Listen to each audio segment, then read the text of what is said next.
Hello and welcome back to SJW Moments on No Bullshit. Today we finally get to talk about the actual content of the movie Captain Marvel in depth more. Previously we went over all the pre-release buzz, mostly surrounding the controversies with the film's press tour. Then over this weekend, I briefly went over the film's upsides in our hot take movie review. But now it's finally time to dig into it a little bit more and get a little more critical and in depth. Now, as I said before though, the movie wasn't terrible by any means. It certainly wasn't great or amazing either, but just another average Marvel superhero movie, which actually puts it above many other movies if you ask me. But as for the standards we've come to expect from the Marvel Cinematic Universe, yeah, it certainly wasn't the best. But still, I will admit I liked it a bit and I had a good time watching it too. So therefore, it wasn't ruined by these SJW moments at all, but it could have done better without them. With all that said though, there were certainly a few social justice warrior moments in there, pushing progressive and liberal politics. I would say there's about 2 or 3 specific big SJW moments in Captain Marvel, one of which was a big FU to the people who had been hating on the movie and pulling away from it since the beginning when the trailers and press started to come out. And we'll get to those soon too, but first, let's recap the pre-release drama a bit that led up to this film's release, because I think the press tour and the promotions were pretty much the worst and most annoying parts of this project. Sure, many will ignore all of this, and most Americans don't keep up with this culture war stuff much at all, but that's why I'm here to explain and keep you guys informed on what's going on. And forgive me if this seems a bit repetitive here too, but I also want to be completely thorough so newcomers to the channel and to these videos can know what's going on here fully. Basically, the marketing, the press tour, and the lead actor almost ruined this Captain Marvel movie. In the end, it all worked out okay though, and Marvel is certainly making loads of money off of this, like they always do, but I think at this point it's pretty clear that they were inches away from duffing this whole project up. Had this pre-release nonsense not happened, and the SJW moments not been added to the actual movie, well, Captain Marvel could have been a 6 or 7 out of 10 flick, instead of the 5 out of 10 which I ended up rating it. Let me explain further. First, there were the trailers that started coming out many months ago. They were not only lackluster and kind of confusing, they also left a bad taste in many people's mouth, especially the men. There was a clear focus on the femaleness of this movie. It was going for the whole girl power feminist angle clearly, even changing the way they say hero to hero. And I gotta admit, I've been laughing with myself and friends about that hero bullshit ever since the first trailer came out. It's certainly a creative and cheeky way for Marvel to put that in there, but it was also distracting and worrying to many fans. I mean, being pro-woman and feminist might sound okay by itself, on paper, but if you're living in the United States in 2018 or 2019 like the rest of us, current year, well, this feminist bullshit has been getting old for years. And Marvel jumping into it now not only seemed like they were late to the game, but also, it seemed like they were doing it to spite the men, who happen to make up a large majority of their fan base, by the way. Next, things got even worse when the lead actress started chiming in the interviews. Brie Larson seemed nice enough before this project too. I'd seen and enjoyed her previous work on shows like Community and The United States of Terra, but once Brie won her Oscar in 2015, which led to her being cast as Captain Marvel, well, she really started acting different, or at least her true SJW colors started to show. Larson has been quoted as saying all kinds of dumb anti-white and anti-male stuff too. Early on in the lead up to this, Brie even said that there were too many white male movie reviewers, saying these movies aren't made for us too.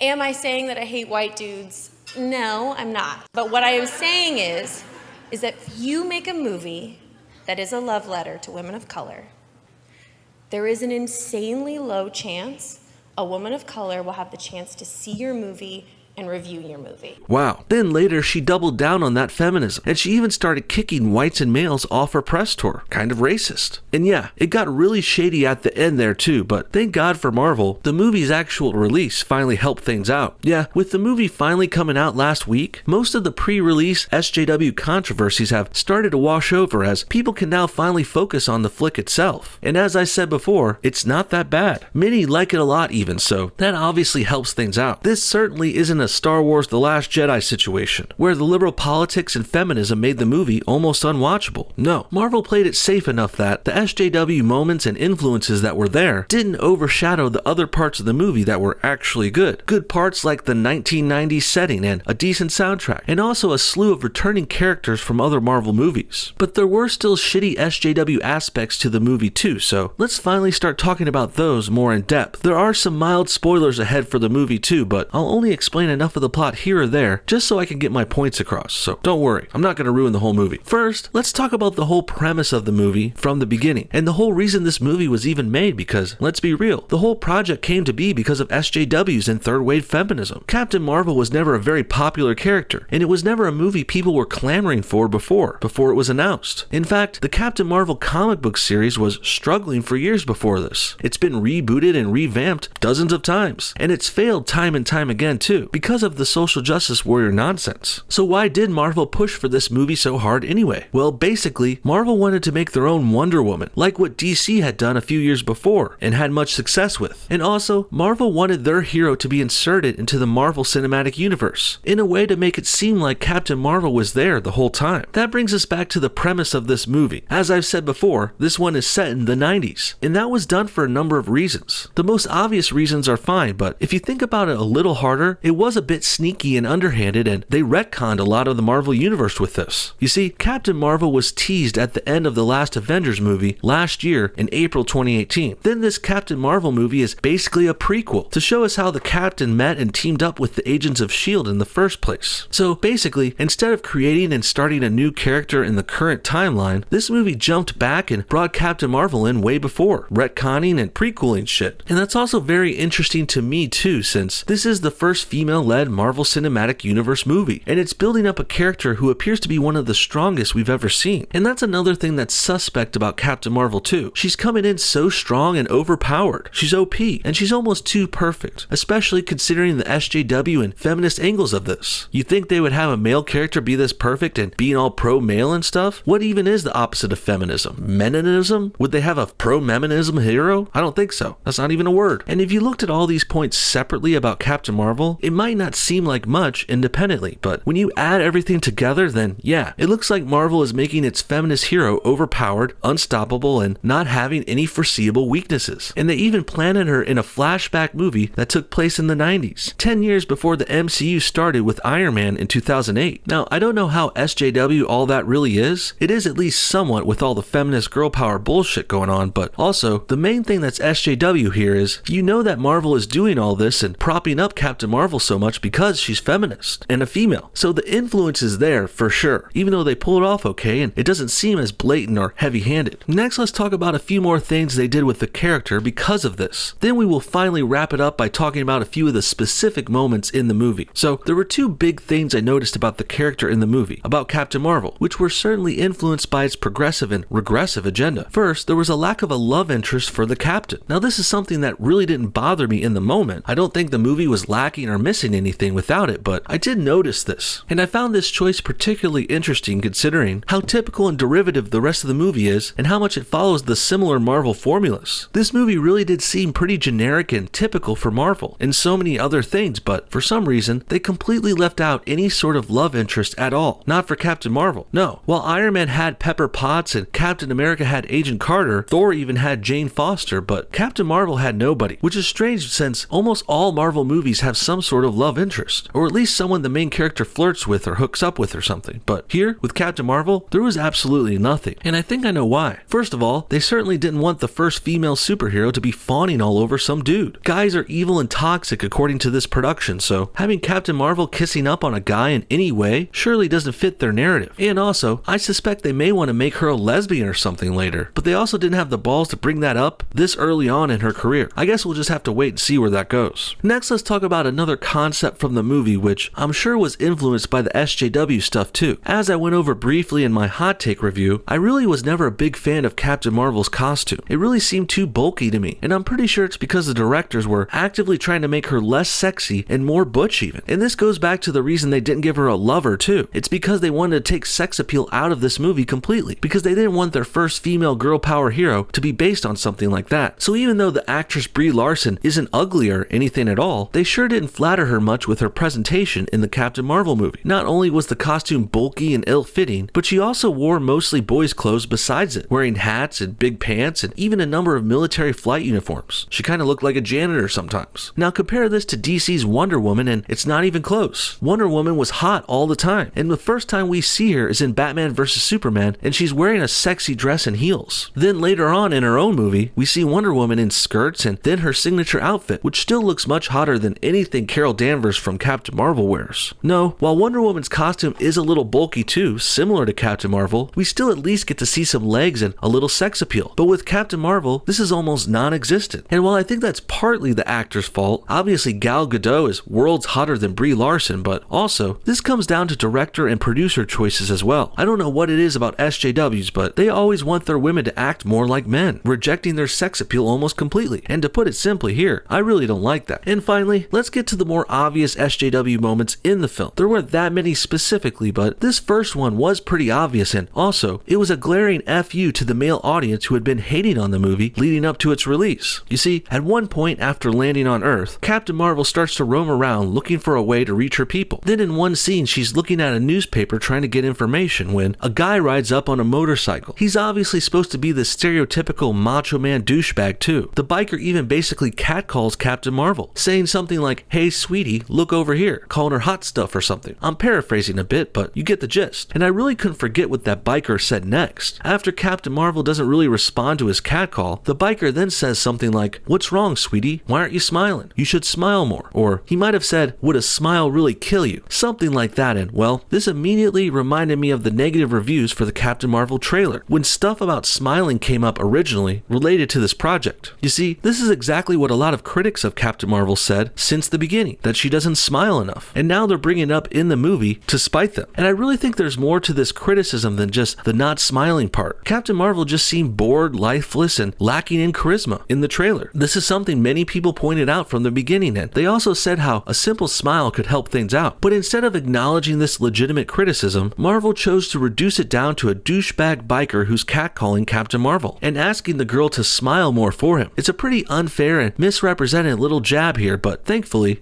for Captain Marvel the movie, this moment really wasn't that bad and it was good for a laugh, so it was easy to move on pretty quickly. Another part of the movie which I thought was pandering to SJWs was the whole inclusion of the cat character named Goose. We all know a large majority of SJWs are crazy cat ladies, so it's no surprise that the first female feminist SJW Marvel hero, well, she's basically got a kitty cat as a sidekick. Now, I wouldn't say this part of the movie was totally bad either. It was pretty well executed, and I even laughed when I saw Nick Fury playing with the cat all the time. But as things progressed, I started to see the same problems I had with Captain Marvel herself, popping up with her cat sidekick too. For example, first of all, the cat ends up being very OP and overpowered as well. Yeah, Goose isn't a regular cat at all. He's actually what's called a flurkin. And no, I'm not making this bullshit up. Turns out Goose is some kind of alien being that looks like a cat and has massive octopus-like tentacles that grow out of its mouth and attack and kill all the bad guys when needed, when the plot calls for it. Yeah, it's pretty ridiculous, and while it's funny as a gimmick at first, the overpoweredness of all the Captain Marvel characters does seem pretty suspect and forced. Then there's a couple of prequel aspects to the cat too, just like with Captain Marvel. At one point in the story, it leads to the Tesseract, which is that blue cube power thing we first saw in Captain America, and then later in the Avengers movie back in 2012. And well, Captain Marvel takes place in between those movies. And part of it shows us how Nick Fury came to have the Tesseract before the Avengers. He got it on this Captain Marvel mission we're watching in the new movie. And he got it with some help from Goose the cat too, who can not only hold and handle the Tesseract, which is something very few beings in the universe can do without dying, but also the cat swallows the Tesseract for a while to hold on to it. And swallowing the Tesseract, which contains one of the Infinity Stones, well, it really doesn't get more OP than that. Last thing I'll mention about the cat is a bit of a spoiler too, but oh well, we're far enough along now, so I'll just say it. The cat is the one who scratches out Nick Fury's eye. That's right, Goose the cat is the reason Nick Fury wears an eye patch in all the later Marvel movies. And while this is kind of funny as a bit or a joke, it also kind of neuters the Nick Fury character for me, as if him fawning over a little kitty cat wasn't beta enough. Now Nick has gotten retconned into having his eye patch because of this cat scratching him in the face. This is a very prequel SJW related thing to do, retconning things to make him more feminist and PC, but oh well,